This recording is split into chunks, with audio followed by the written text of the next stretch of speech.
स्वागत है आप सबका आज की अगली क्लास में। हम पढ़ रहे हैं सब्स्टिट्यूशन SN1 SN2। याद है आपको, हमने SN1 SN2 के बारे में सारे फैक्टर्स पढ़ लिए। ठीक है, क्या होता है, कैसे होता है, कहाँ होता है, फैक्टर्स चार पांच फैक्टर्स हमने पढ़े। उसके बाद स्टीरियो केमिस्ट्री पढ़ी कि SN1 की स्टीरियो केमिस्ट्री, जैसे लास्ट टॉपिक हमारा SN1 स्टीरियो केमिस्ट्री था। भाई अपने को लगता है SN1 में इन्वर्टेड और रिटेन्ड बनता है, बात सही है। हमें लगता है कि लाइट आएगी तो लाइट नेट नहीं घूमेगी, बस यही गलत लगता है, क्योंकि हमने स्टीरियो केमिस्ट्री वाला जो सेगमेंट पिछली क्लास में पढ़ा वहाँ हमने ये देखा कि रिटेन्ड और इन्वर्टेड सेम प्रोपोर्शन में नहीं बन रहे थे। पार्शियल रेशमाइजेशन होने की वजह से हमने जब एनालाइज किया, देखा ध्यान से, तो हमें पता चला कि भैया इन्वर्टेड वाला थोड़ा सा ज़्यादा बनता है। और ये जो थोड़ा सा ज़्यादा इन्वर्टेड पार्ट है, ये किस समय रिएक्शन में इंट्रोड्यूस हुआ? During dissociation of substrate. जब आपका RX का CX बॉन्ड ब्रेक हो रहा था, उस समय some sort of back attack, ये इकलौती थ्योरी है जिससे हम पार्शियल रेशमाइजेशन को सपोर्ट करते हैं, अप्रूव कर सकते हैं। ठीक है, तो इन सारी चीज़ों को करने के बाद अब हम करेंगे क्या? Application of substitution. चलिए आइए, मज़ेदार सेगमेंट है भाई ये भी। Application of SN। ठीक है, चलिए मैं पहले आपको बता चुका हूं कि अगर आपको हैलाइड डिग्री मिलती है, जैसे RX की बात करूं तो 1 डिग्री, 2 डिग्री, 3 डिग्री, तो ऑलवेज रिमेंबर कि 1 डिग्री में SN2 और 3 डिग्री में SN1, ये हर चीज़ के लिए फिक्स है।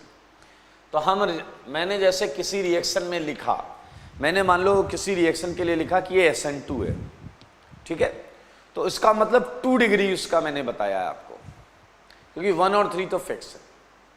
मैंने किसी रिएक्शन के लिए बोला कि ये रिएक्शन SN1 है, तो मतलब मैंने उस समय हैलाइड की 2 डिग्री का केस क्लियर कर दिया, क्योंकि 1 और 3 का तो फिक्स है। तो इट्स वेरी ऑब्वियस, सारे लोग समझें। अगर मैंने बोला एल्कोहल और PCl5 की रिएक्शन SN2 होती है, then you have to consider it like कि भैया 2 डिग्री SN2 होती है, 1 डिग्री SN2 ऑलरेडी होती है, 3 डिग्री SN1। ये बड़ा क्लियर कॉन्सेप्ट है, तो ये आप दिमाग में रखें। चलिए आइए, तो जैसे पहला एप्लीकेशन जो हम इसका करेंगे, बहुत इंपॉर्टेंट रिएक्शन है, और ये है फिंकलस्टीन रिएक्शन। फिंकलस्टीन रिएक्शन, ठीक है। फिंकलस्टीन रिएक्शन में क्या होता है? बहुत आसान है, सिंपल है। आप देखें, क्वेश्चन देखें, यहाँ से कर लें। फिंकलस्टीन रिएक्शन का ये पहला प्रश्न आपके सामने है, जहाँ पर मैं आपको फिशर में भी दे सकता हूँ, MeHCl, और यहाँ पर हम ले सकते हैं C2H5। 2 डिग्री हैलाइड है, कोई इशू नहीं, प्लस NaI। याद रखना, यही पहचान है फिंकलस्टीन की कि इसका न्यूक्लियोफाइल फिक्स है। इसका न्यूक्लियोफाइल फिक्स है, वो होगा NaI इन एसीटोन। NaI इन एसीटोन, अगर आप किसी मोनोहैलाइड पर देखते हैं, NaI एसीटोन, अगर आप किसी सबस्ट्रेट पर देखते हैं, तो फिंकलस्टीन दिमाग में जरूर आना चाहिए आपके। आइए, तो मेरे भाई ये जो रिएक्शन है, अगर आप थोड़ी सी भी बुद्धि लगा रहे हैं तो आपके मन के अंदर आएगा SN2 होना चाहिए, क्योंकि I- अच्छा न्यूक्लियोफाइल होता है, और अच्छे न्यूक्लियोफाइल बायोमोलिकुलर रिएक्शन को सपोर्ट करते हैं। ये याद रखना, अच्छे न्यूक्लियोफाइल। वाई? क्योंकि आपको याद है बायोमोलिकुलर में न्यूक्लियोफाइल इन्वॉल्व होता है, इसलिए उसका स्ट्रॉन्ग होना जरूरी है। यूनिमोलिकुलर में तो इन्वॉल्व होता ही नहीं है। तो ये तो क्लियरली आपको ऐसा फील आ रहा है कि सर ये तो SN2 करा रहे हो, तो मैं बैक अटैक करा दूंगा। अब प्रोडक्ट लिखने के भी कई तरीके होते हैं, ध्यान से सुनना। लाइक बैक अटैक में आई गया बैक से, अगर आप ये सारी कहानी सोचते हैं तो पहले ये सोच लीजिएगा ये फिशर है, ये फिशर है। अगर आपने आई बैक से लगाया तो मिथाइल वहीं रखना, इथाइल वहीं रखना, और Cl की जगह H आ जाएगा, Cl की जगह H आ जाएगा, I पीछे लग गया। ये आंसर सही है, ये आंसर सही है, लेकिन मेरे भाई आंसर लिखने के 50 तरीके हो सकते हैं। बिल्कुल टेंशन मत लेना, I मिथाइल की जगह लगा सकता हूँ मैं, मिथाइल Cl की जगह लगा दो और बाकी दो चीजें जहां थी वहां रहने दो। ये तो आपकी मर्जी है ना, आप कहाँ लगाना। आई आप इथाइल की जगह लगाना चाहते हैं लगा दो, तो इथाइल जाएगा लीविंग ग्रुप। देखो ये हटेगा ना भाई, जब आई लगेगा तो Cl हटेगा। इतना तो बुद्धि है कि इतनी बुद्धि नहीं है। RX तो आई अटैक करेगा और इसे हटाएगा। आई होप इतनी बुद्धि तो है यार दोस्त। ये R है आपका और ये लिविंग ग्रुप है, तो अटैक होगा तो ये हटेगा। तो अगर आप आई को इथाइल की जगह लगाना चाहते हैं पुट इट देयर, मिथाइल और H वैसे ही रहेंगे और इथाइल Cl की जगह चला जाएगा। तो ये सब एक ही आंसर है, 4 आंसर नहीं है इसके, एक ही आंसर है, ठीक है। अब यार किसी ने कहा कि मुझे ICl की जगह लगाना है, तो लगा लो यार, क्या दिक्कत है। लुक एट दिस, इनमें से किसी को भी एक्सचेंज कर लो। लुक एट, इसे एक्सचेंज कर लिया तो I यहाँ आ गया, C2H5 यहाँ आ गया। एक और एक्सचेंज करना पड़ेगा, MEH एक्सचेंज कर लो, Me यहाँ आ गया, H यहाँ आ गया। तो यार ऑप्शन में मैं I कहीं भी दे सकता हूँ, क्लियर। वो अलग बात है कि कन्फिग्रेशन तो सेम ही है ना, जो अक्सर ये लिखा जाता है, you can find it 1 2 it's R and you can easily check सारे R। अरे अब सारे सेम हैं तो R ही होंगे ना यार। यहाँ 4 आंसर नहीं है, सुन लो, सारे के सारे ऑब्लिक लगा हुआ है, एक सिंगल आंसर है और प्लस क्या निकला होगा, NaCl। ये रिएक्शन है, बहुत सिंपल सी रिएक्शन। फिंकलस्टीन में आपका न्यूक्लियोफाइल I- NaI एसीटोन होता है। मेरे भाई यहाँ एक प्रश्न है, उस प्रश्न को अगर आप थोड़ा समझें तो आपको इस रिएक्शन का ड्राइविंग फोर्स समझ में आ जाएगा। क्या है, सारे लोग ध्यान से सुनना।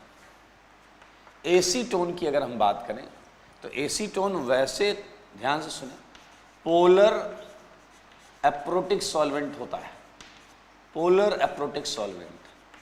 लेकिन सच इसका ये है कि ये वीकली पोलर एप्रोटिक सॉल्वेंट है। कैसा है ये, वीकली पोलर एप्रोटिक, मतलब इसका डाइपोल मोमेंट बहुत ज़्यादा नहीं होता, इसका डाइपोल मोमेंट बहुत ज़्यादा नहीं होता। तो मेरे भाई वीकली पोलर एप्रोटिक सॉल्वेंट, अब सुनना ध्यान से, प्रॉब्लम है थोड़ी सी, वो समझें आप। ये वीकली पोलर एप्रोटिक सॉल्वेंट है, यानी कि यहाँ बहुत ज़्यादा डाइपोल मोमेंट वैल्यू नहीं है। ओके, वेयर एज NaI की बात करते हैं। NaI, आई होप आपने फजान्स रूल पढ़ लिया है केमिकल बॉन्डिंग में, ऐसा मैं मान रहा हूँ, ठीक है। फजान्स रूल आपने पढ़ लिया है मेरे भाई। According to Fajans rule NaI जो है, इसमें एनायन का साइज बड़ा है और हमें पता है कि केटायन का साइज कम हो, एनायन का साइज ज़्यादा हो। ऐसे केसेस में जो कंपाउंड होते हैं उनके अंदर कोवेलेंट कैरेक्टर ज़्यादा होता है। कैसा कैरेक्टर ज़्यादा होता है, कोवेलेंट कैरेक्टर। मेरे भाई फजान्स रूल आयनिक कंपाउंड में कोवेलेंट कैरेक्टर के लिए दिया गया था। यह है कोवेलेंट इन नेचर, ध्यान से सुने, यह है कोवेलेंट इन नेचर। सारे लोग सुनिएगा, ठीक है। NaI का नेचर उन्होंने पता कर लिया फजान्स रूल से, ये कोवेलेंट है नेचर में। और अगर आप सॉल्वेंट का नेचर देखें एसीटोन का, तो ये भी वीकली पोलर है। तो देखो दोनों से क्या कंक्लूड हो रहा है, ना ये ज़्यादा पोलर है ना ये ज़्यादा पोलर है, ये भी कोवेलेंट कैरेक्टर में। और हमें पता है like dissolves like, like dissolves like, मतलब NaI एसीटोन में सॉल्युबल रहता है। अच्छी बात है। आओ बच्चों तुम्हें बताएं, NaCl का नेचर मुझे लगता है आप सबको पता है कि ये आयनिक होता है। देख लें, आयनिक इन नेचर। तो समस्या और समाधान दोनों आपके सामने आ चुका है। NaI is soluble in weakly polar protic acetone solvent. As reaction proceeds, ध्यान से सुनिए, आयनिक NaCl बनता है और this NaCl is not soluble in weekly polar protic solvent, क्योंकि ये कोवेलेंट नेचर वीकली पोलर है और वो आयनिक है, ज़्यादा पोलर है। तो NaCl is not dissolved in solvent and gets precipitated, और प्रेसिपिटेट बनने की वजह से रिएक्शन आगे जाती है। तो ये इसका ड्राइविंग फोर्स है। तो मैं नोट में ये सारी बातें खुल के लिखना चाहता हूँ। पहली बात, SN2 मैकेनिज्म। SN2 मैकेनिज्म का मतलब समझ गए, 2 डिग्री SN2, 1 डिग्री SN2 होता ही है। Okay, second point, second point में लिखेंगे सिंस NaI, मैंने ब्रैकेट में लिख दिया covalent, is soluble in acetone, मैंने लिखा वीकली पोलर एप्रोटिक सॉल्वेंट, सही है। हेंस एज रिएक्शन स्टार्ट्स, जैसे रिएक्शन चालू होती है, NaCl जो कि क्या होता है ionic, gets precipitated due to insoluble nature in acetone. Clear लिखा है NaI कोवेलेंट है, सॉल्युबल होता है एसीटोन में, hence as reaction starts NaCl जो होता है वो आयनिक होने की वजह से प्रेसिपिटेट हो जाता है और इनसॉल्युबल प्रेसिपिटेट हो जाता है किसमें, ड्यू टू इनसॉल्युबिलिटी। वजह क्या है, insoluble nature in acetone. Okay, तो ये बस करना वही है, आई ने बैक अटैक किया एंड हट गया, everything is same, nothing new. आओ बच्चों कुछ क्वेश्चंस करके खुशियां मनाते हैं, ठीक है। पहला प्रश्न, दूसरा प्रश्न, सारे लोग देखना, ठीक है। ये Br, ये NaI एसीटोन, बहुत आसान है भाई। थर्ड, क्या करोगे, बैक साइड से अटैक करा देना। ये मिथाइल, ये H, ये Cl, ये H, NaI एसीटोन, बहुत आराम से कर लेंगे, ठीक है। फोर्थ क्वेश्चन, ठीक है। अब एक चीज ऐसे भी देख सकते हैं हम कि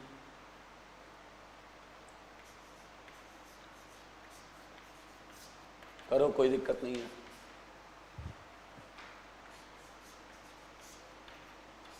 कोई दिक्कत नहीं है, आसान है दोस्त।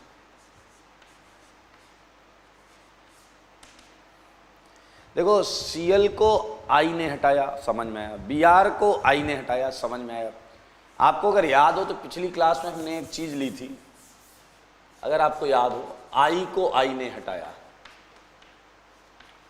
तो ये I स्टार, ये वही वाला एग्जाम्पल हो गया जिसमें रेट ऑफ सब्स्टिट्यूशन और रेट ऑफ रेशमाइजेशन में 1/2 का रेशियो था, याद है आपको, ये वही वाला है। I आइसोटोपिक आयोडीन को हटाएगा।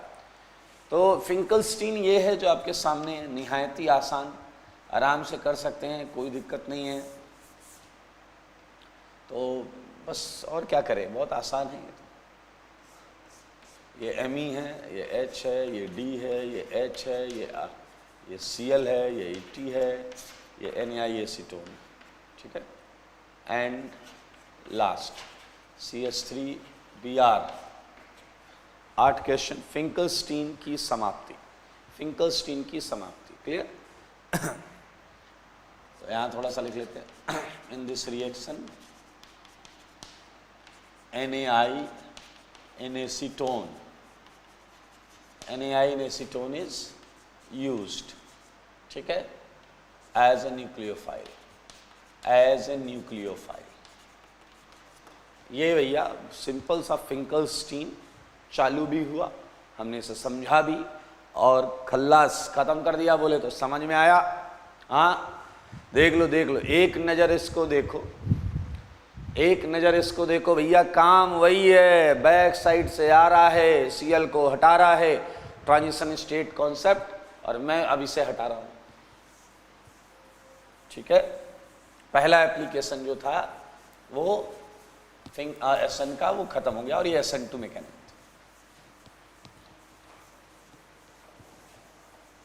ये करके लाने हैं, बाकी क्वेश्चंस बहुत आसान है करने हैं, उसमें कुछ खास नहीं करना है, लीविंग ग्रुप हटाना है, लगाना है। मेरे भाई अगला एप्लीकेशन जो है वो है स्वार्ट्स रिएक्शन। स्वार्ट्स रिएक्शन, ठीक है। ये 12th NCERT के फर्स्ट चैप्टर में दोनों रिएक्शंस मिल जाएंगी, एक एक लाइन में दोनों रिएक्शंस हैं। तो हम 10-10 लाइनें पढ़ रहे हैं क्योंकि ज़रूरी है।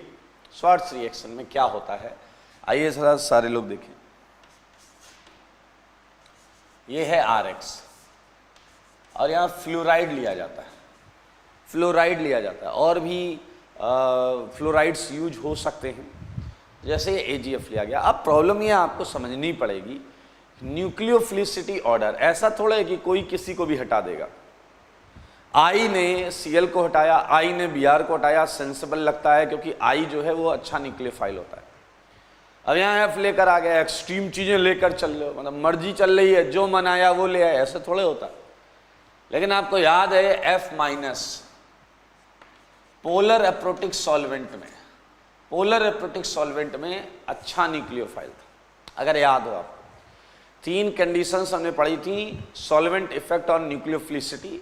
आउट ऑफ दोज 3 एक केस में F- जीत गया था, और वो है पोलर एप्रोटिक सॉल्वेंट, ठीक है, लाइक डाइमिथाइल फॉर्मामाइड, अगर याद हो, DMF था, DMSO था, ईथर था।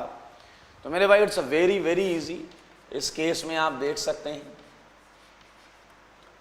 F सब्सटीट्यूट कर देगा, और ये SN2 है, बहुत क्लियरली दिख रहा है कि ये F- ने इसे बैक साइड से सब्सटीट्यूट किया। यहाँ पर हम लिख रहे हैं fluoride, fluorides salt is used as a nucleophile, as a nucleophile. बहुत आराम से देखें, और ये क्लियरली यहाँ पर आपको समझ में आ रहा है कि ये क्या है, ये SN2 है। क्या है ये? SN2 mechanism, nothing special about it, okay. तो ऐसे और क्वेश्चंस कर लो और खुशियाँ मनाओ। सेकंड, ये तो भैया लो, थोड़ी सी रिलैक्स कर लो, 1 डिग्री तो करता ही है। थर्ड ले लो, थर्ड में हमने क्या किया, कर लेंगे, कोई दिक्कत नहीं है। फोर्थ वही वाला क्वेश्चन जो हम अभी कर रहे थे, डैश डैश डैश में Cl है, आंसर देखो सिस आ जाएगा, आंसर सिस आ जाएगा। Cl नीचे, F ऊपर से इसे हटाएगा, आंसर क्या होगा? देखो देखो सारे देखो, FCl को कहाँ से हटाएगा? ऊपर से हटाएगा, तो आ जाएगा। अरे बहुत आसान है भाई, टेंशन नहीं लेना, ठीक है। Br भी ले लेने तो तुम कहोगे सारे Cl ही हटा दो, Br हटा के लगा दीजिएगा, बहुत आसान। अब देखिए एक सबसे इंपॉर्टेंट सेगमेंट है, महा इंपॉर्टेंट। फिंकलस्टीन ज़्यादा इंपॉर्टेंट है, श्वार्ट्ज थोड़ा कम इंपॉर्टेंट है, और अब इन दोनों से ज़्यादा इंपॉर्टेंट अगला एप्लीकेशन, बहुत मज़ेदार एप्लीकेशन, सारे लोग देखेंगे। ये है Williamson ether synthesis, Williamson ether synthesis. अब आपके पास इतनी बुद्धि होनी चाहिए कि विलियमसन का मतलब तो तुम्हें समझ में नहीं आया होगा, किसी का नाम वाम लग रहा है, बट ईथर सिंथेसिस का मतलब ईथर बनेगा। ईथर जानते हैं ना, ROR टाइप का, ROR डैश टाइप भी हो सकती है। ईथर सिंथेसिस करेंगे तो भैया ये कोई मेथड है, कोई फिनोमेना है, कोई प्रोसेस जिससे हम ईथर बनाएंगे। आइए सारे लोग देखिए, सारे लोग देखिए, अच्छा लगेगा। ईथर क्या होता है, पहले इस बात पर चलते हैं। ईथर होता है ROR। अब एक ने कहा अच्छा ईथर तो ऐसा भी हो सकता है, ROR डैश। पहला वाला क्या है? ROR symmetrical ether. ROR dash क्या है? Unsymmetrical ether. कोई इशू नहीं है। आइए आइए आइए ध्यान से देखिए। तो भाई साहब थोड़ी बुद्धि लगाएं, ROR बन रहा है, ये ईथर बन रहा है, तो क्यों ना मैं इसके एक पार्ट को न्यूक्लियोफाइल मान लूं। ध्यान से देखेंगे सारे, ध्यान से देखेंगे सारे, RO माइनस और ये मैंने ले लिया Na प्लस, इस वाले पार्ट को मैंने न्यूक्लियोफाइल मान लिया, और इस वाले पार्ट का मैंने क्या ले लिया? सबस्ट्रेट ले लिया। सारे देखो और खुद सोचो, अब ये बड़े आराम से बन रहा है या नहीं बन रहा है? बताओ, बड़े आराम से बन रहा है या नहीं बन रहा है? RO माइनस ने X को सब्स्टिट्यूट कर दिया and we just get it ether. देखो मिल गया भाई, अरे मिल गया। अच्छा, वहीं अगर मैं सेम फिनोमेना इसके लिए लगाऊं अनसिमेट्रिकल ईथर के लिए, तो now you would have two choices कि मैं एक बार RO का न्यूक्लियोफाइल ले लूं, ऐसा हो सकता है, और एक केस क्या होगा कि मैं इसका न्यूक्लियोफाइल ले लूं। समझे आप, क्योंकि ये R डैश है इधर, तो भैया दो रास्ते हैं यहां पर। एक है RO माइनस Na+ लेकर R डैश X कर दूं, और एक केस हो सकता है R dash O minus Na+ लेकर मैं RX कर सकता हूं, तो भी हमारा आंसर ROR डैश रहेगा। बहुत आसान है, बहुत आसान है भाई। देखो ये न्यूक्लियोफाइल ले लूं RO माइनस और R डैश का X ले लूं, या फिर R डैश O माइनस ले लूं, R डैश O माइनस और RX ले लूं। तो मेरे भाई आप जरा ध्यान से देखें, तो ईथर बनाने के लिए ये आपको मेथड्स दिख रहे हैं, ठीक है, ठीक है ना। एक कदम और पीछे चलते हैं, चलो इसे हटाते हैं, एक कदम पीछे और चलेंगे। मेरे भाई कई बार आप देखेंगे कि रिएक्शन अल्कोहल से चालू की गई है। रिएक्शन किससे चालू की गई है? अल्कोहल से। सारे लोग देखिएगा भाई, मैंने बोला है सारे लोग देखें। कई बार रिएक्शन अल्कोहल से चालू होगी। इस केस में अल्कोहल पर सोडियम मेटल डाल देंगे। क्या डाल देंगे? Sodium metal. सोडियम मेटल क्या करेगा? ये ROH का H रिड्यूस करके हाइड्रोजन गैस निकाल देगा। ROH का H रिड्यूस कर देता है और हाइड्रोजन गैस निकाल देता है हर जगह। तो मेरे भाई H, अच्छा वैसे भी सोचो O और H में O पर पार्शियल माइनस और H पर पार्शियल प्लस रहा होगा। O पर पार्शियल माइनस और H पर पार्शियल प्लस बहुत कम होगा। ये सोडियम मेटल इलेक्ट्रॉन देने आया। इलेक्ट्रॉन मतलब नेगेटिव चार्ज देने आया, तो नेगेटिव चार्ज वो किसे देगा? H को देगा। H को इलेक्ट्रॉन देगा, हाइड्रोजन गैस निकालेगा और RO माइनस रेडीमेड बढ़िया आपको तैयार मिलेगा। तो मेरे भाई दिस इज द फिनोमेना जो हम पढ़ रहे हैं। आइए देख लें, ये था आपका, ये तो प्रीवियस वाला है AgCl, देख लीजिए। ये है विलियमसन ईथर सिंथेसिस, सारे देख लो। एक्चुअली ये यहाँ से चालू होगा, विलियमसन ईथर सिंथेसिस यहाँ से चालू होता है, बट मैं आपको बता रहा हूँ रिएक्शन कैन बी आस्क्ड या reaction can be start from alcohol. समझ में आया या नहीं? So this is all about nothing new and you all know कि ये मैंने SN2 का जिक्र किया है। वैसे भी सोचो why I am talking about that it's SN2, because again देखिए RO minus is a good nucleophile. RO minus is a good nucleophile, that's why अगर SN की बात करेंगे तो SN2 यहाँ पर प्रेफर्ड होगा। अगर SN की बात करेंगे तो SN2 प्रेफर्ड होगा। Okay, so this is all about Williamson ether synthesis में R और R डैश बदलता रहूंगा, आपको क्वेश्चन देता रहूंगा, आप क्वेश्चन करते रहेंगे। सिंपल फंडा इतना है। नाउ द फिनोमेना इज कि SN2 जितनी भी रिएक्शंस मैंने SN2 पढ़ाई हैं, जितनी भी रिएक्शंस स्वार्ट्ज, फिंकलस्टीन या विलियमसन, तो जो SN2 की रेस्ट्रिक्शंस हैं, जो SN2 की लिमिटेशंस हैं, वो यहाँ भी लिमिटेशंस रहेंगी। ठीक है, आइए तो हम आपको लेकर चलते हैं इसके उन रेस्ट्रिक्शंस, लिमिटेशंस को समझने के लिए। आइए ध्यान से देखिए।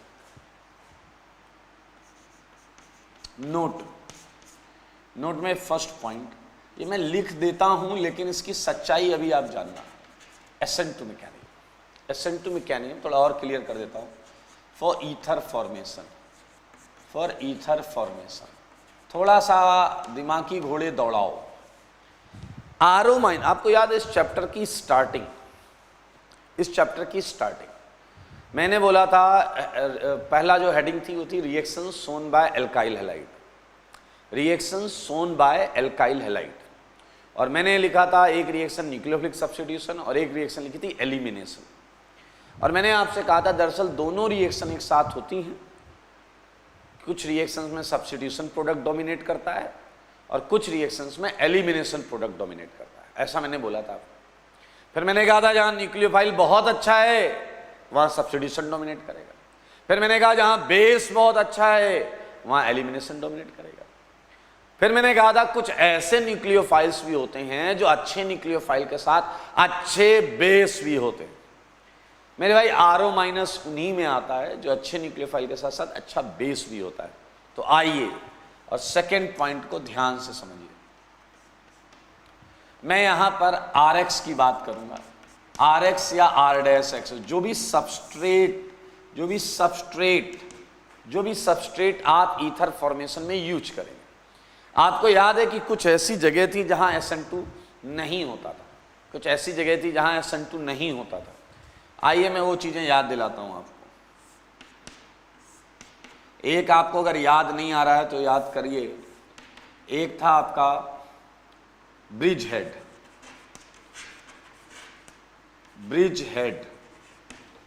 याद आया आपको? ब्रिज हेड SN1 SN2 में हमने करा था। ब्रिज हेड मतलब अगर आपका जो RX है वो ऐसा है, याद करिए ब्रिज हेड। और हमने यहां ना तो SN1 हमने लिखा था, नाइदर SN1 नॉर SN2। तो मेरे भाई यहां पर आपको कोई आंसर नहीं मिलेगा, मतलब नो ईथर, यानी कि ऐसा सबस्ट्रेट लेकर तुम ईथर बना ही नहीं सकते, ऐसा सबस्ट्रेट लेकर तुम ईथर नहीं बना सकते। तो मैं लिख सकता हूं no ether. Actually no reaction है, एक्चुअली क्या होगा? नो रिएक्शन, कोई रिएक्शन ही नहीं हो सकती। समझे आप मामले को, समझे? ब्रिज हेड SN2 कर नहीं सकता और SN1 नहीं कर सकता क्योंकि डिसोसिएशन मुमकिन नहीं। चलिए एक और केस याद करो, सब हमने पढ़े थे। अगला केस था एराइलिक। बेंजीन पे लगा हुआ X हटाना, ना कोई पॉसिबल, नो ईथर फॉर्मेशन। याद रखना, अगर ये RX है तो नो ईथर, वैसे आंसर क्या है? No reaction.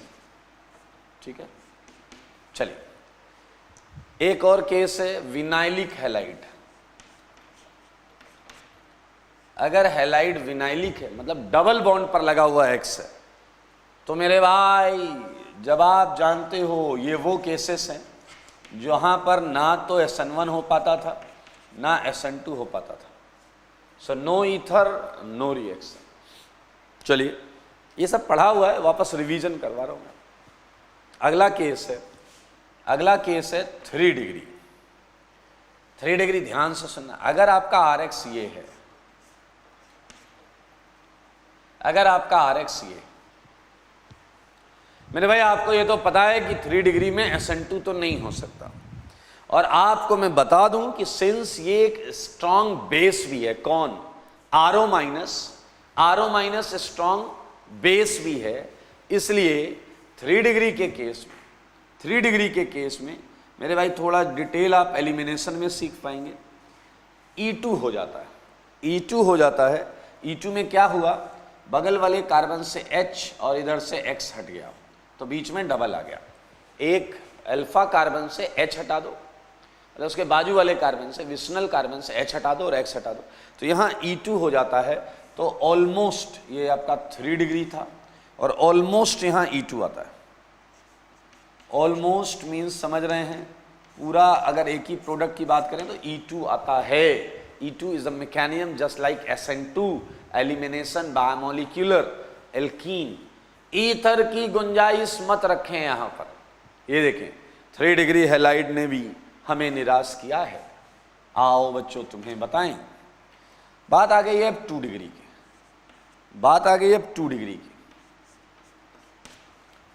मेरे भाई 2 डिग्री में SN2 अच्छा होता है, हमें पता है, मतलब ठीक होता है। और आप थोड़ा सा एलिमिनेशन आ रहा है तो एलिमिनेशन चैप्टर में और क्लियर हो जाएगा।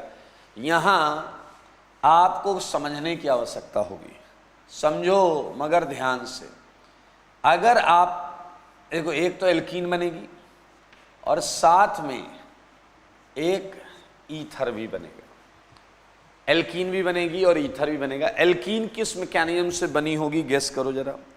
एल्कीन बनी होगी मेरे भाई E2 से, और ईथर किससे बना होगा? ईथर बना होगा SN2 से। ईथर किससे बना होगा? SN2 से।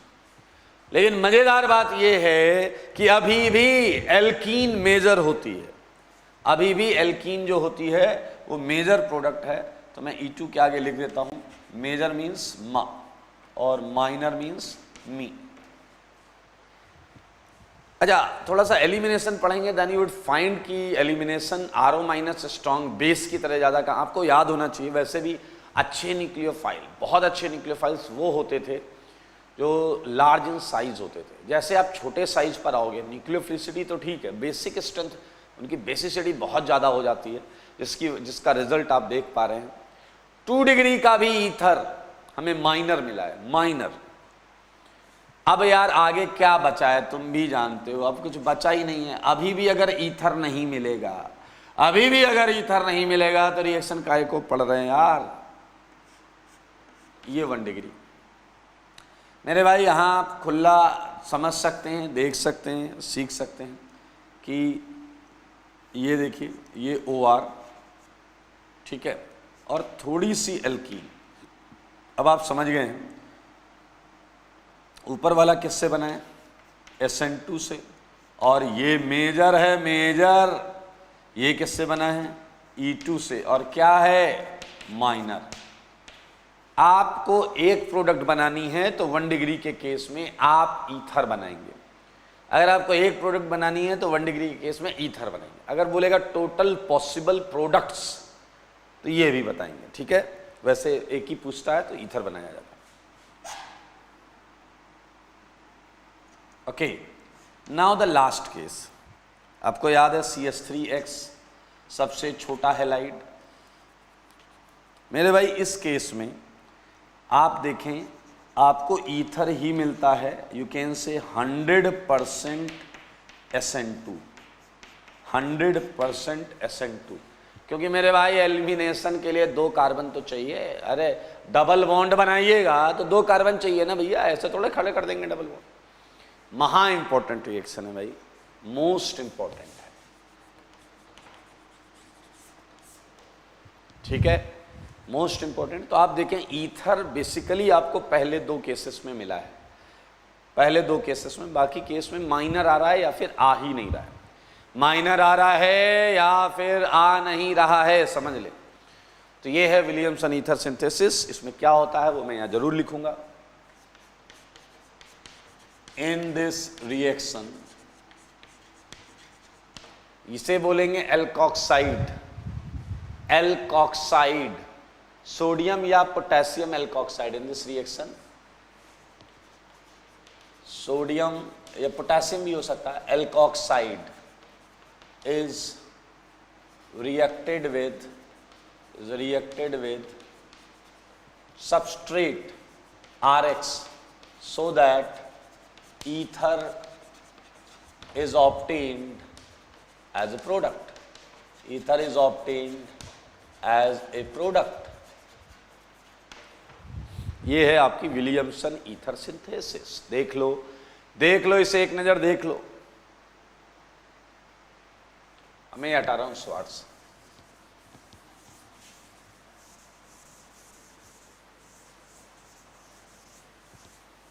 चलिए, बड़े अच्छे क्वेश्चंस बनाए जा सकते हैं, पूछे जा सकते हैं, तो उन क्वेश्चंस की बात करेंगे। Let's start it with example. Note के तो 2 पॉइंट हो चुके हैं, तो क्वेश्चन नंबर 1 सारे लोग देखेंगे। आपको मिला है CH3O- Na+ एंड CH3Cl। मेरे ख्याल से अब इससे आसान प्रश्न क्या मिलेगा, RO- एंड R। तो कर लोगे आंसर, बताइए क्या आएगा answer. O- would attack, Cl हट जाएगा और आंसर होगा आपका CH3O CH3। Easy easy question. Second, ये तो वही है, यहाँ पर मैंने कर लिया CH3 CH2 Cl, आंसर आ जाएगा। थर्ड, ये तो यही है, मैंने यहाँ आपको दे दिया CH2 double bond CH2 Cl, कर लेंगे, बहुत अच्छी बात है। फोर्थ, बहुत ध्यान से सुनना, बहुत ध्यान से सुनना, CH3O- है, मैंने CD3I दे दिया, कर लेंगे, कोई दिक्कत नहीं। फिफ्थ, CH3O- है और मैंने अगर आपके सामने ये डाल दिया टर्सरी ब्यूटाइल क्लोराइड, आपको पता है एल्कीन बनेगी, ये वाला केस एल्कीन बनेगी, एल्कीन ये वाला केस बहुत आसान, यहाँ ईथर नहीं बनेगा। आओ मुद्दा रिवर्ट करते हैं, मुद्दा रिवर्ट करते हैं। तुमने क्या लाने की चाहत में अटैक कराया, ध्यान से देखिए सारे लोग, देखो ये ईथर, सारे लोग देखो ये ईथर। इसके दो केस हो सकते हैं दोस्त इस ईथर के बनाने के, या तो मैं ये न्यूक्लियोफाइल लाऊं और CH3X सबस्ट्रेट लाऊं, या उल्टा मैं ये न्यूक्लियोफाइल लाऊं और 3 डिग्री पर सबस्ट्रेट लाऊं। तो मेरे भाई सबस्ट्रेट कौन सा काम कर रहा है, 3 डिग्री वाला ईथर दे रहा है या CH3X ईथर दे रहा है? खुद देखिए, 3 डिग्री पर X लेना बेवकूफ़ी होगी, 1 डिग्री पर X लेना अच्छी बात है, क्योंकि ईथर बनाना चाहते हो। तो मेरे भाई इसके जो दो कॉम्बिनेशन हैं उसमें एक कॉम्बिनेशन आप देख सकते हैं कि अगर मैं बड़े वाले को न्यूक्लियोफाइल ले लूँ, देखो जरा O- Na+, अगर मैं बड़े वाले को न्यूक्लियोफाइल ले लूँ और छोटे वाले का हैलाइड ले लूँ, तो मेरे भाई आपके पास एकमात्र केस यही है। तो ये सही तरीका है, क्योंकि अगर आपने इसका उल्टा कंपोजिशन लिया कि CH3 के साथ O- ले लिया और टर्सरी के साथ हैलाइड ले लिया, तो मेरे भाई फिर ईथर बनेगा नहीं, ईथर फिर बनेगा नहीं। तो ये आपसे बेस्ट पॉसिबल कॉम्बिनेशंस पूछे जा सकते हैं। लाइक 7th में मैं आपसे पूछूं, बहुत अच्छा क्वेश्चन होगा, ये आप कर लीजिएगा घर ले जाके, कि इसका बेस्ट कॉम्बिनेशन क्या है, बेस्ट कॉम्बिनेशन ईथर बनाने का, कि हम बड़े वाले का न्यूक्लियोफाइल छोटे का X लें, एक केस, एक है छोटे का न्यूक्लियोफाइल बड़े का X लें।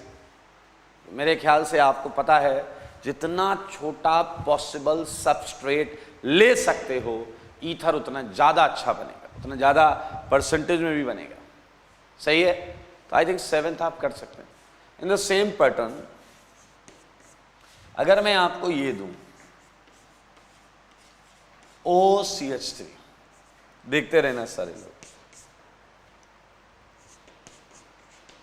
बहुत अच्छा है ये, समझते रहो। लुक एट PHOCH3, दो केस होंगे क्योंकि ROR' जैसा है, ROR', तो दो केसेस हैं। Now you can clearly observe कि दो में से एक केस फ्लॉप होगा।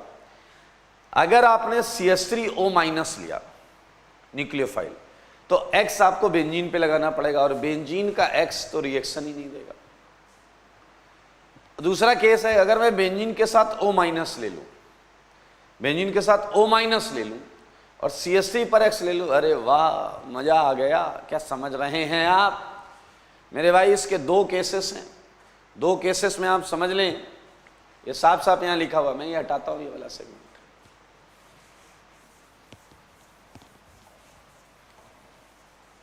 आपको बेस्ट पॉसिबल कॉम्बिनेशंस लाने हैं, बेस्ट पॉसिबल कॉम्बिनेशंस लाने हैं इन चीज़ों के। 10th, चलिए मैं रिवर्ट में फिर से क्वेश्चन, तो लाइक सोचो अगर मैंने तुम्हें दिया होता CH3ONA प्लस, ये आंसर क्या लिखोगे? ये सब तो हमने लिखा हुआ है, नो रिएक्शन, ये सब तो हमने लिखा हुआ है भाई साहब। आप अगर ध्यान से देखें तो ये सब हमने लिखा हुआ है, नो रिएक्शन लिखा है ना, नो रिएक्शन। तो आपको समझना पड़ेगा कि इस टाइप का कॉम्बिनेशन लेना तो बेकार है, CH3ONA और PHX लेना तो बेकार है। उल्टा ले सकते हैं, जैसे देखिए आप उल्टा कर दो, X इस पर ले लो, ONA उस पर ले लो, तो क्या आ जाएगा? ONA माइनस प्लस और क्या आएगा? CH3X, no doubt, no issue. Answer भैया कर लोगे, बहुत आसान है ये, OCH3 आ गया। अच्छा, अगर मैं आपसे कुछ और पूछूं, लाइक बताना क्या कॉम्बिनेशन लिया जाए, क्या कॉम्बिनेशन लिया जाए, या इसे अलग तरीके से पूछता हूं, इसे अलग तरीके से पूछता हूं, एग्जाम्पल नंबर 14 में बताइए, total number of ethers which can be obtained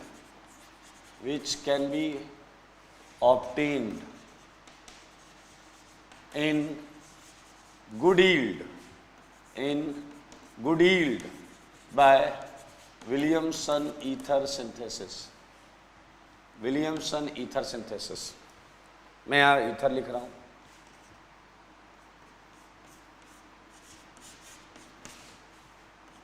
देखना है बोर्ड पर।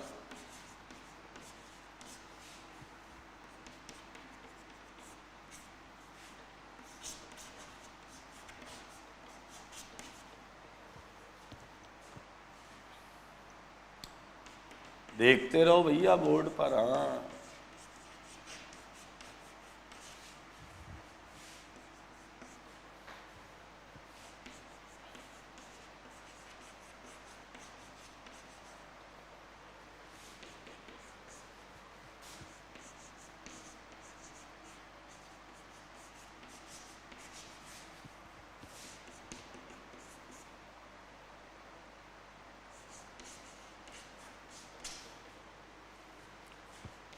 नजर दौड़ाओ, बताओ, बहुत आराम से कर सकते हैं इसमें।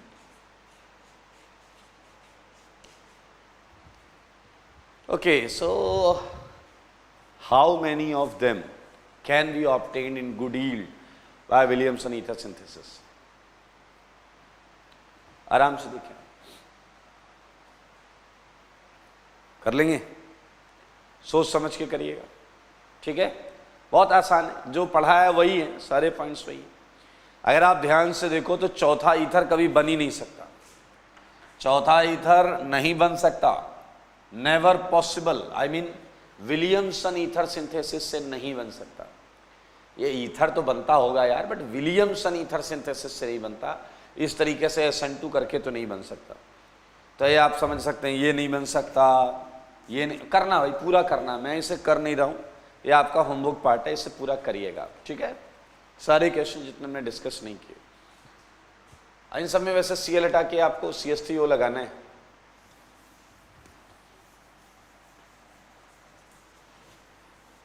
ओके, कुछ और क्वेश्चंस भी हैं, जैसा कि मैंने बोला था एक स्टेप पीछे से चालू हो जाता है, वो भी हम कर सकते हैं। लाइक 15th, ध्यान से देखिए, ये है CH3OH।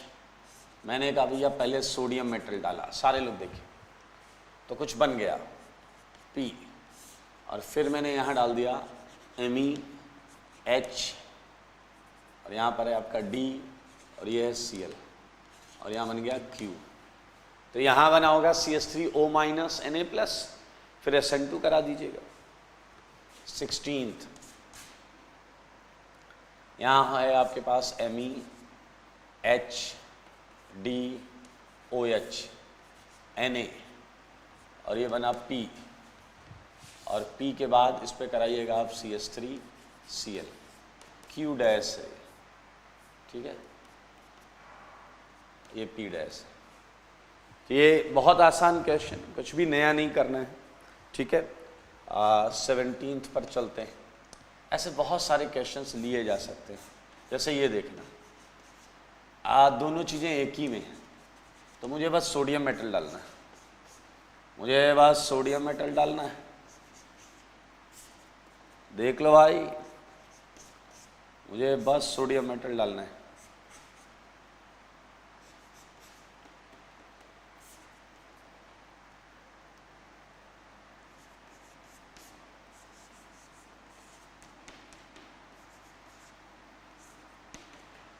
Okay, so look at this. ये कुछ क्वेश्चंस हैं, तो मैं चालू करता हूँ। 15th से करेंगे आराम से, 15 से करेंगे आराम से। तो Na ने क्या किया होगा, H को रिड्यूस करके हाइड्रोजन गैस निकाल दी होगी, तो मेरे भाई P बना होगा CH3O माइनस Na+, ये P है आपका, ये है P। और अब आपका जो P है, सारे लोग देखें, वो अटैक करेगा यहाँ, और ये एक बॉन्ड टूटेगी, क्योंकि ये लीविंग ग्रुप है। मेरे भाई कायरल सेंटर से लगी हुई बॉन्ड टूट रही है और CH3 वो बैक अटैक कर रहा है, तो आपको पता है इन्वर्ट हो जाएगा, इन्वर्टेड SN2E तो है।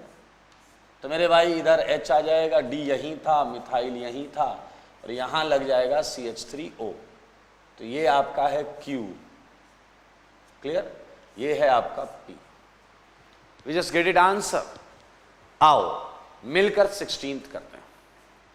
16th में Na ने फिर से इस H को क्या किया होगा, रिड्यूस, और आपको जो P डैश दिया होगा वो दिया होगा Me HDO minus Na plus, same sense. और अब क्या होगा, ये O माइनस यहाँ अटैक करेगा और Cl हटेगा। नाउ यू कैन सी कि किसी भी कायरल सेंटर की बॉन्ड पर, किसी भी कायरल सेंटर की बॉन्ड रिएक्शन में इन्वॉल्व नहीं है। ये 4 बॉन्ड जैसे थी वैसे ही हैं, वैसे ही रहेंगी, क्योंकि आप देख सकते हैं इन 4 बॉन्ड में किसी ने कुछ भी नहीं किया है। तो ये Me है, ये H है, ये D है और O CH3 से लगेगा तो O CH3 आ जाएगा। आप क्लियरली देख सकते हैं ये दोनों एनेंसियोमर्स हैं। इन दोनों में फर्क, अगर मैं आपसे पूछूं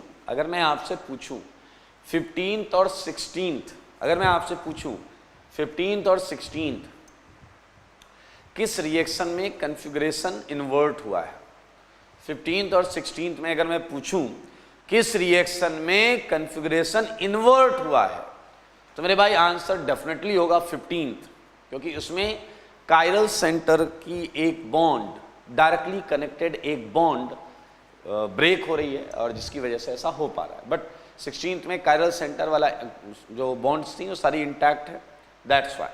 आसान है, हाँ, गुड। मेरे भाई 17th, इसमें मैं एक बता देता हूँ। आपको याद है Na क्या करेगा, NaH को रिड्यूस करेगा, NaH को रिड्यूस करेगा तो सिस्टम के अंदर ये मिल जाएगा, देख लो, Na प्लस O माइनस। अब यार ये और क्या चाहिए आपको जीवन में, और क्या चाहिए, देखिए ये Na लिया था आपने। अब भाई साहब मामला इंटरनल है, इंटरनल, तो आप साफ साफ देख सकते हैं आपका आंसर ये आएगा।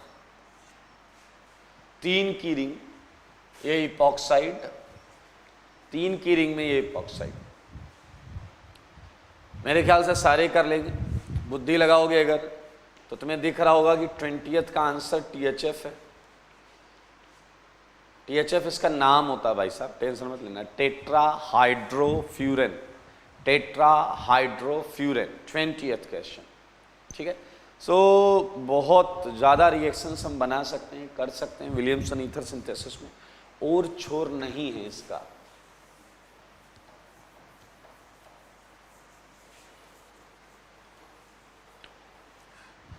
लाइक एक क्वेश्चन और देता हूँ, ये करना आप घर जाकर करना, 21।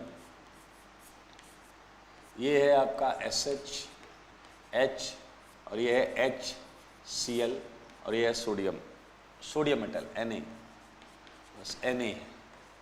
बाकी काम इंटरनल हो जाएगा, बाकी काम इंटरनल हो जाएगा, ठीक है।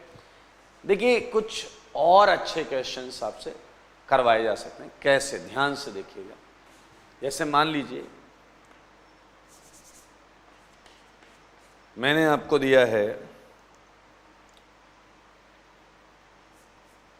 OH CH2, clear, CH2 C triple bond CH। सारे लोग देखिएगा, OH CH2 CH2 C triple bond CH, ये मैंने आपको दिया। अब आपको थोड़ा सा याद करना है, ऐसी चीज़ें अगर कहीं पढ़ी हो तो आप उसका यूज में लाइएगा। मैंने यहाँ डाल दिया सोडियम मेटल और ये एक्सेस में डाल दिया, ठीक है, समझिए इस बात को। तो बन गया P, ठीक है। तो P पर आपसे बोला गया कि इसे थोड़ा सा ऐसे लेते हैं, मैंने इस पर डाल दिया सोडियम मेटल, ठीक है, और 2 इक्विवेलेंट लिख लो या एक्सेस लिख लो, जो मर्जी आए वो लिख लो। तो बना P, P पर मैंने डाल दिया CH3I, 1 इक्विवेलेंट, तो बना Q, फिर मैंने डाल दिया यहाँ पर CH3CH2I और फिर बना R। ठीक है, अब समझदार के लिए काफ़ी सारा, देखिए जहाँ भी ऐसा सीक्वेंशियल रिएक्शन होती हैं वो क्वेश्चन को इजी बना देती हैं। कैसे? आपको अगर नहीं भी आ रहा तो भी आप समझ लीजिए कि यहाँ कोई माइनस होगा, न्यूक्लियोफाइल होगा जो इस पर अटैक करेगा, ओके। लेकिन ये फिर कह रहा है यहाँ भी कोई माइनस होगा जो फिर इस पर अटैक करेगा, इसे हटा देगा। इट मीन्स P के अंदर 2 न्यूक्लियोफिलिक साइट होनी चाहिए। इसका मतलब P के अंदर 2 न्यूक्लियोफिलिक साइट होनी चाहिए। Out of those 2 nucleophilic site एक CH3I पे अटैक करेगा पहले, फिर दूसरी जो बचेगी वो इस पर अटैक करेगा और R देगा। क्लियर? तो P में क्लियर है 2 न्यूक्लियोफिलिक साइट होनी चाहिए। अब P में अगर 2 न्यूक्लियोफिलिक साइट है तो हमें ये देखना पड़ेगा उन 2 में से कौन ज्यादा न्यूक्लियोफिलिक साइट, क्योंकि जो ज्यादा अच्छा न्यूक्लियोफिलिक साइट होगी वही पहले अटैक करेगी।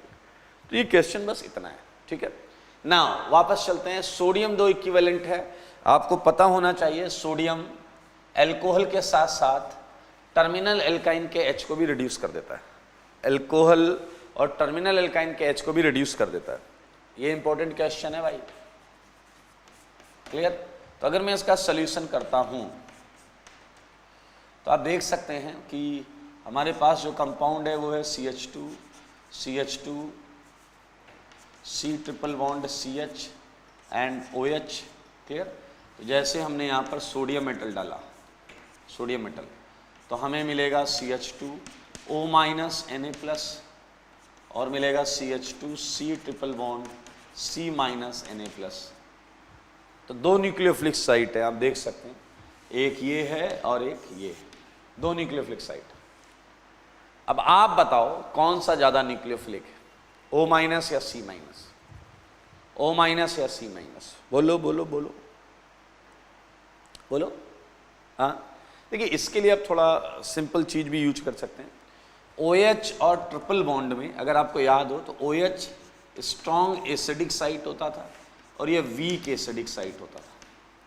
तो करस्पॉन्डिंगली अगर हम देखें स्ट्रॉन्ग एसिड से हमें वीक बेस या वीक न्यूक्लियोफाइल मिला होगा और वीक एसिडिक साइट से हमें स्ट्रॉन्ग बेस या स्ट्रॉन्ग न्यूक्लियोफिलिक साइट मिली होगी। पीरियोडिक टेबल में लेफ्ट टू राइट जब चलते थे ना, कार्बन नाइट्रोजन ऑक्सीजन, तो न्यूक्लियोफिलिसिटी और बेसिसिटी पैरेलल चलती थी, इसलिए मैंने यहाँ पर वीक बेस के साथ साथ वीक न्यूक्लियोफाइल लिखा। मेरे भाई अपनी प्रॉब्लम सॉल्व हो गई है, अपनी प्रॉब्लम सॉल्व हो गई है, आपको दिख रहा है क्या? अब इस पे जब आपने डाला CH3I 1 इक्विवेलेंट, तो जो है स्ट्रॉन्ग न्यूक्लियोफिलिक साइट कौन है वो? बोलो बोलो कौन है वो? वो है ट्रिपल बॉन्ड C माइनस। ये लो भाई सब, वो अटैक करेगा, ये टर्मिनल अटैक करेगा और ये अटैक करेगा तो आपको क्या मिल जाएगा? आपको मिल जाएगा CH2O माइनस Na+, ये तो है ही अपने पास, CH2 C triple C CH3, ये मिल जाएगा। और अब इसके बाद आपने क्या अटैक कराया भाई? बताओ बताओ। CH3 CH2I। तो अब तो इकलौती साइड बची है वो O माइनस है, ये अटैक, ये बाहर।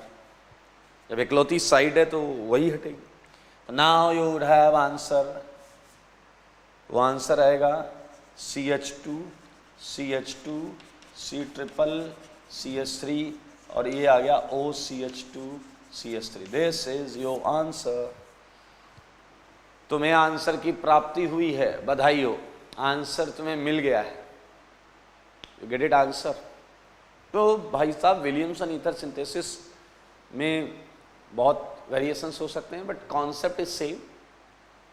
एक कदम पीछे से चालू कर सकते हैं, एल्कोहल देकर आपको बोलेंगे एल्कोक्साइड बनाओ, एल्कोक्साइड को RX पे डालो, RX से ईथर बनाओ, और इस टाइप के भी क्वेश्चंस आ सकते हैं जिसमें बीच में न्यूक्लियोफिलिसिटी कंपेयर करवा ले आपसे, बताओ कौन सा अच्छा न्यूक्लियोफिलिक साइट है, उससे फिर रिएक्शन कराई जाए। Okay, so this is all about application of essence. Finkelstein हुआ, ये बड़ा इंपॉर्टेंट है, आपको भी समझ में आ गया होगा कि इंपॉर्टेंट क्यों है। यहाँ काफ़ी कुछ बनाया जा सकता है, काफ़ी कुछ करा जा सकता है, काफ़ी कुछ पूछा भी जा सकता है। ठीक है, चलिए, तो अगले एप्लीकेशन की तरफ बढ़ेंगे। हाँ, ये हटा रहा हूँ, कॉपी में बाकी क्वेश्चन सारे कर लीजिएगा, हटा रहा हूँ मैं ये।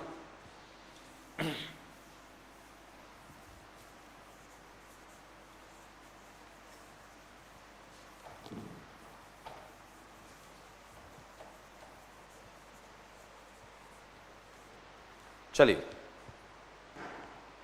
3 एप्लीकेशन हमने कर लिए। अगला एप्लीकेशन हम करते हैं, ये बड़ा इंटरेस्टिंग है, सारे लोग देखेंगे फिर एप्लीकेशन लिखेंगे। अगर दोस्त मैं आपको दूं कि आरसीएल से आरओएच बनाओ, अगर मैं आपको बोलता हूं कि आरसीएल से आरओएच बनाइए, तो ये काम आपको बहुत ज़्यादा टफ नहीं लगेगा। वजह, सीएल लीविंग ग्रुप होता है, सीएल जो होता है वो लीविंग ग्रुप होता है। तो आपको क्या लाना है, आपको केवल न्यूक्लियोफाइल लाना है, वो जो इस लीविंग ग्रुप को हटा दे। तो आप NaOH ले सकते, KOH ले सकते, जल ले सकते। तो ये सारी चीज़ें लेके आप Cl को हटा देंगे और आपको अल्कोहल की प्राप्ति होगी, हाँ या ना।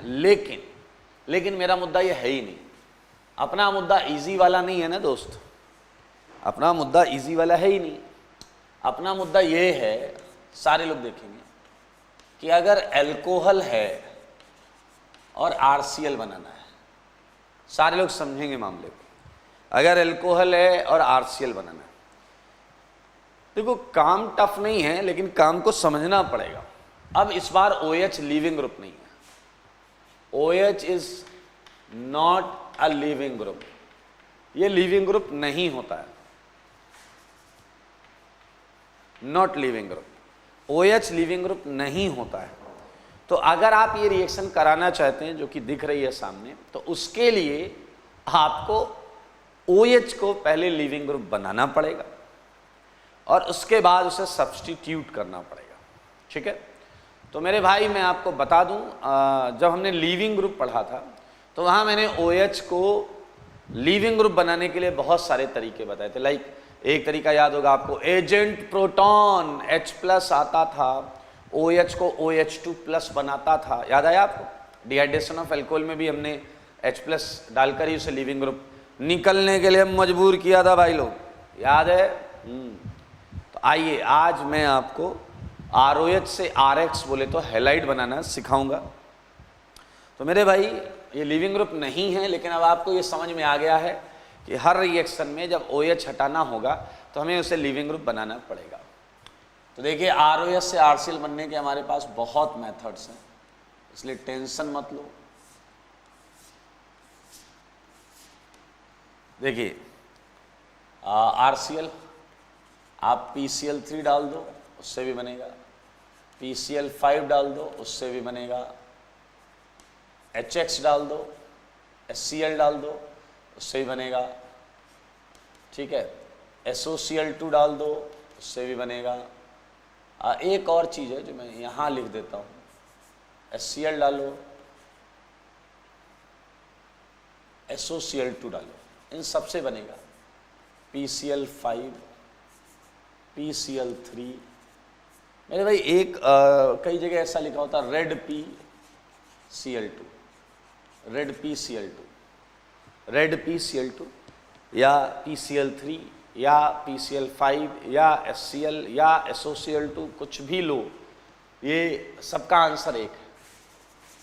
सबका आंसर क्या है? RCl, RCl, RCl, RCl, RCl। Obvious सी बात है, मैं स्टीरियो केमिस्ट्री की बात नहीं कर रहा हूँ। स्टीरियो केमिस्ट्री में कोई इन्वर्टेड हो सकता है, कोई रिटेन्ड हो सकता है, किसी में दोनों हो सकते हैं। तो ये बड़ा सिंपल सा प्रश्न है। तो ये हमारा सेगमेंट है, इतनी रिएक्शंस हमें पढ़नी है। तो हम स्टार्ट कर रहे हैं रिएक्शन ऑफ एल्कोहल, ये है, विद रेड PCl2 या PCl3। ये दोनों एक साथ कर सकते हैं। वजह क्या है इसकी? दरअसल रेड PCl2 आपस में रिएक्शन करके PCl3 ही देता है, वो आपस में रिएक्शन करके PCl3 ही देता है। तो बहुत आसान है, देखें जरा, ये है ROH और ये है PCl3। ठीक है मेरे भाई, एक चीज अब अपने दिमाग में रख लेना, पूरी ऑर्गेनिक केमिस्ट्री में अगर किसी रिएक्शन में फास्फोरस इन्वॉल्व है, अगर किसी रिएक्शन में फास्फोरस इन्वॉल्व है, तो जो राइट साइड में आंसर आएगा उसमें P डबल बॉन्डो जरूर होगा, उसमें P डबल बॉन्डो जरूर होगा। दरअसल phosphorus is crazy for oxygen, वो ऑक्सीजन से बॉन्ड बनाने के लिए कुछ भी कर सकता है। इस बॉन्ड की बॉन्ड एनर्जी बहुत अच्छी खासी होती है, इसलिए ये मोस्ट ऑफ द रिएक्शन में एज अ ड्राइविंग फोर्स भी होता है।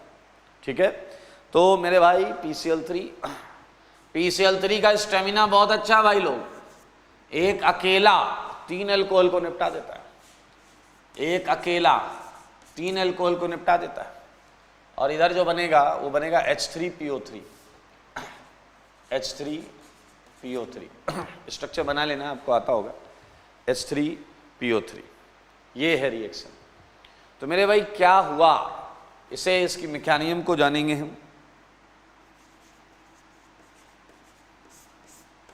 देखिए अगर आप लॉजिक नहीं समझेंगे तो आपको फिर रिएक्शन अजीब सी लगेगी कि याद करना है, बट लॉजिक समझेंगे तो आपको, जैसे देखिए ये आपको याद है कि अल्कोहल लीविंग ग्रुप नहीं था।